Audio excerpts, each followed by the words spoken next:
Hi friends, அஸ்ஸலாமுஅலைக்கும். எப்படி இருக்கீங்க? எல்லோரும் நல்லா இருக்கீங்களா? இன்றைக்கி நம்ம எப்படி கொத்து பரோட்டா செய்கிறது அப்படிங்கிறத பார்க்க போகிறோம். வாங்க பார்க்கலாம் எப்படி செய்யலாம் அப்படிங்கிறத.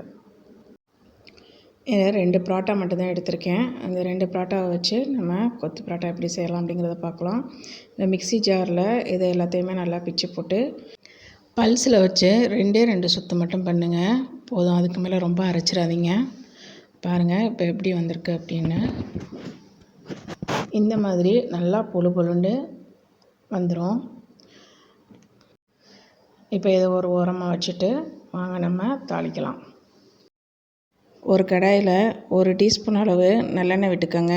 நல்லா எண்ணெய் காஞ்சதும் இது கூட ஒரு 2 பட்டை துண்டு, 2 ஏலக்காய், 2 கிராம்பு சேர்த்துக்கிறேன்.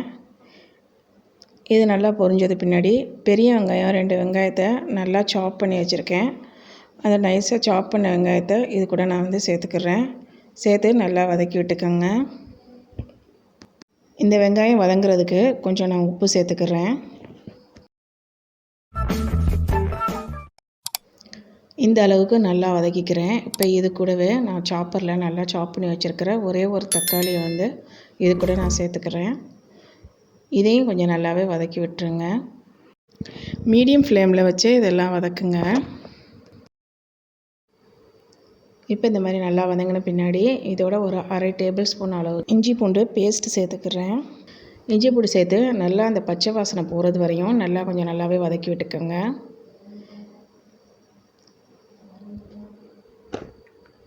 இப்போ இது கூட கரம் மசாலா 1 டீஸ்பூன் சேர்த்துக்கிறேன்.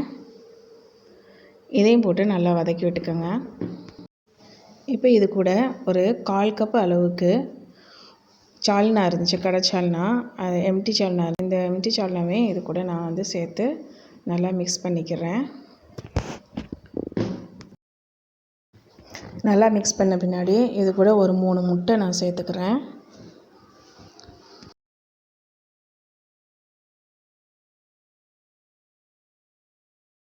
முட்டை சேர்த்த பின்னாடி இந்த மாதிரி மஞ்சள் கருவெலாம் கொஞ்சம் அப்படியே நல்லா கலங்குறது மாதிரி இப்படி லேசாக கிளறி விட்டு அப்படியே வச்சுருங்க. ரொம்ப போட்டு கிளறக்கூடாது. இப்போ இந்த முட்டைக்கு தகுந்தது மாதிரி கொஞ்சம் உப்பும் சேர்த்துக்கிறேன். இது கூட 1 டீஸ்பூன் அளவுக்கு 1 to 1.5 டீஸ்பூன் அளவுக்கு மிளகுத்தூள் நல்லா சேர்த்துக்கிறேன். இப்போ கொஞ்சம் நேரம் அந்த மாதிரி முட்டையை விட்ட பின்னாடி இப்போ கொஞ்சம் நல்லா கிளறி விட்டுக்கோங்க.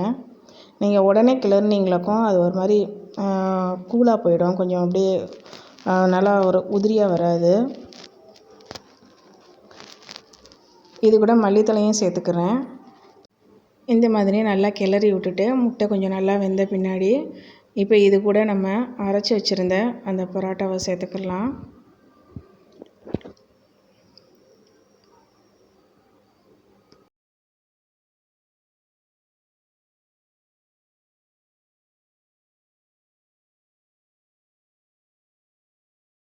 அரைச்சி வச்சுருந்த அந்த பரோட்டாவை சேர்த்த உடனே நீங்கள் ஹை ஃப்ளேமில் வச்சு இந்த மாதிரி கைவிடாமல் நல்லா கிளறணும். நீங்கள் கைவிட்டிங்களாவும் கீழே அடியில் பிடிக்க ஆரம்பிச்சிரும். ஃப்ளேமை நல்லா ஹையில் வச்சுக்கோங்க. ஹையில் வச்சு நல்லாவே எல்லாமே நல்லா ஒன்று சேர்றது மாதிரி நல்லா கிளறி விட்டுக்கோங்க.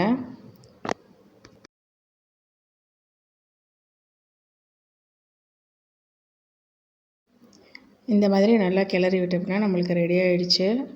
நம்மளுக்கு கொத்து பரோட்டா ரெடி ஆகிடுச்சு. 2 பரோட்டா போட்டு நிறையவே நம்மளுக்கு வந்துடுச்சு.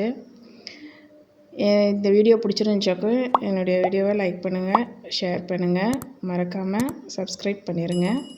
தேங்க்ஸ் ஃபார் வாட்சிங்.